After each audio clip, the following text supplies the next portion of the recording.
Chef Anthony here, and I'm going to show you two different ways on how to break down a strip. You're going to use whatever technique your instructor tells you to do and do whatever size they tell you to do for this class, but I'm going to show you two different techniques that I like for cutting a strip primal down to strip steaks. These two different techniques, one I call my economy cut, and that is where I'm going to do a lot of cuts and it's going to be quicker. The other one I call more of my expensive cut. And that is if I have a very expensive loin that I want to make sure I get the absolute best yield out of each steak. So here are my two cuts.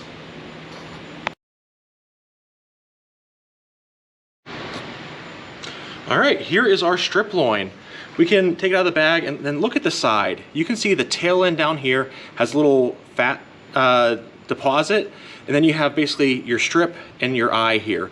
What you're looking at or want to look for is there is a tendon that runs through the steak. See, it starts about here on the side and it's going to run through the front. So that's kind of how we identify where to start trimming our steak. And you can see it also on both ends here. But it's also a little bit over a third of the top of the steak. So the first thing I do is I take my boning knife and I want to take out that tendon there. And so I go where I believe it's starting and I do a 45-degree angle cut. And I'm looking just to get through the fat. So I'm only about maybe a quarter to a half an inch in on this cut. As I take that, I can pull this open and I can start to see some of the meat there. And I know that I have cut down. And now the next thing I do is I'm gonna take my knife and I'm gonna start trimming off this fat cap. Now this is my economy cut because I am trimming the entire steak at one time.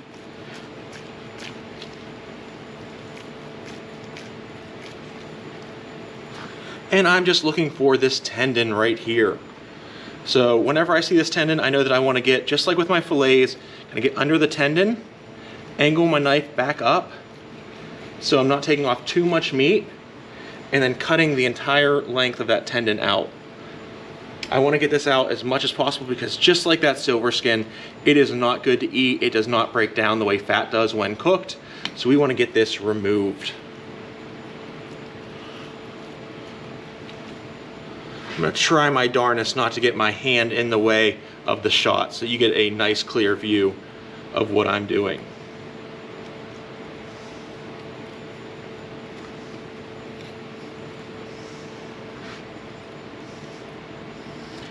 You can even come at your steak at different directions too, because you're just trying to get that tendon out with losing as little meat as possible.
Now, depending on what your employer says, you might keep on cutting this front portion out. I don't mind it as much once I get that tendon area out, so I'll go and cut a little bit more from this front, but I don't mind that. I like leaving that on, but if I do cut this, since there isn't any tendon in there and it's just heavy with fat, I will add that to what I'm saving for any kind of grind or burger mix.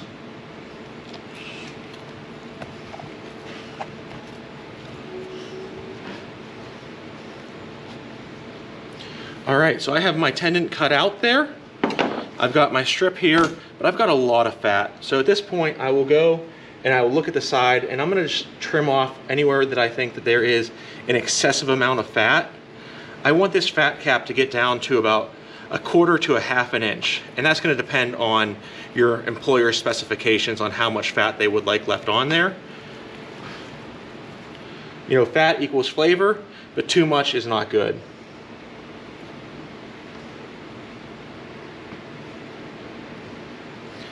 Additionally, I know there's that fatty deposit that's right here. I'm going to go ahead and cut that off as well.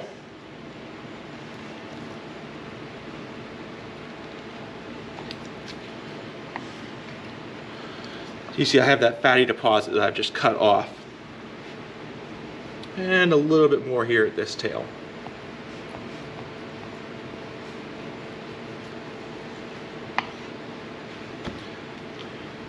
So now the side view of your steak should look like this.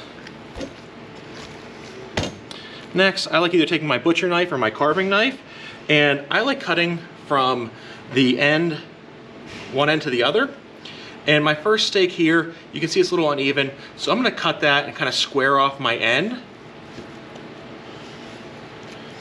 And this is going to go into my grind bin. Then I'm going to start cutting my steaks here. And I generally use my thumb width as a guide. These steaks should be around 10 to 12 ounces. And it is what we're going to use, one of these steaks for 2 lunches.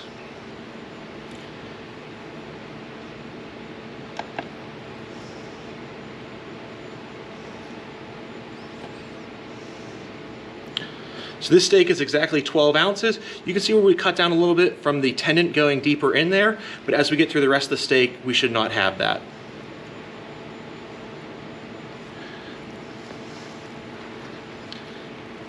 I like using my carving knife for this because I'm able to get one nice slice through each steak and there's no striation marks around the steak there.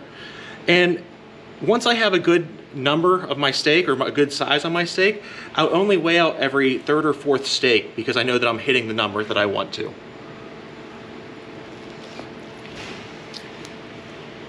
If the general profile of the loin changes whenever I get from end to end, I'll go and I'll weigh another steak out just to make sure that I'm hitting that proper amount.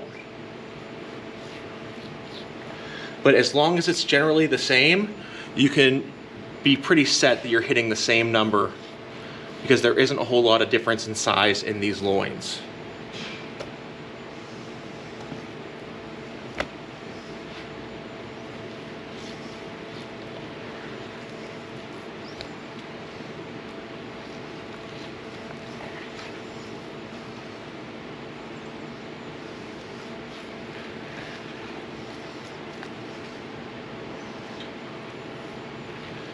Whenever I'm cutting, I always make sure to keep my fingers pointed away from my blade and in a safe direction, and I know where I'm cutting through because I do not want to have a terrible accident while I'm cutting these steaks.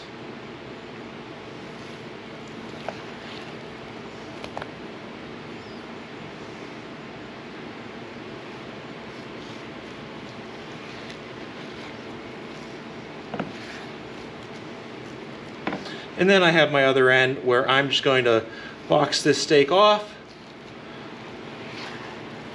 and put this bit into my grind bin.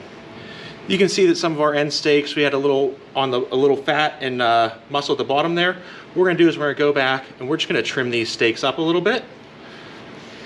So that'll go in our grind. And then also we look at our fat cap that we might have. This end, there's a lot less from where the tendon was. But back when we go to one of our first steaks that I'll show you, we can go and this is a good one. I would leave that one exactly as it is. But whenever I go to one like this, I'll just take my knife and kind of trim my fat exactly as I want it. All right. I'm going to keep on trimming these up, but that is your economy cut for steak.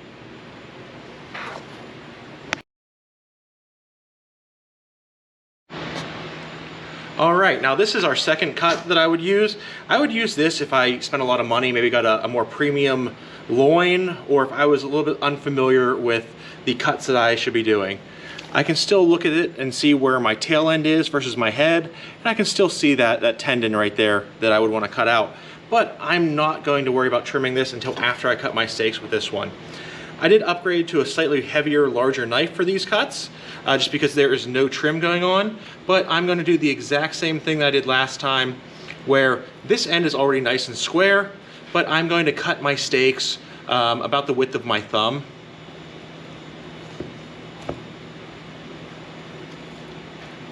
And as soon as I have this steak cut, I'm just gonna move it to the side for cleanliness of my board.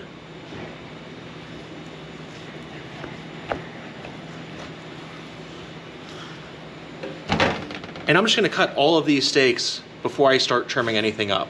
And I'm gonna trim them one at a time.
Now this one, before I cut my last two steaks here, I'm actually going to square this one off to make it easier for that last steak.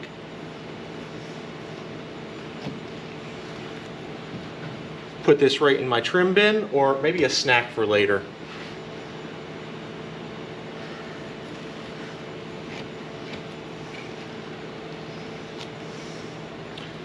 So I've got all of my strip steaks cut. Another one a little bit less beautiful here. That's probably gonna be my well done steak.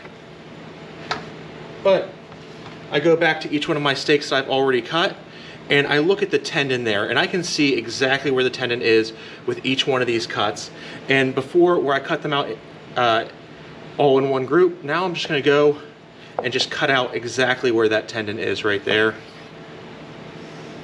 These go right into scrap, and then I'll also trim up my strip of fat on my steak, and then I have a beautiful strip steak right there.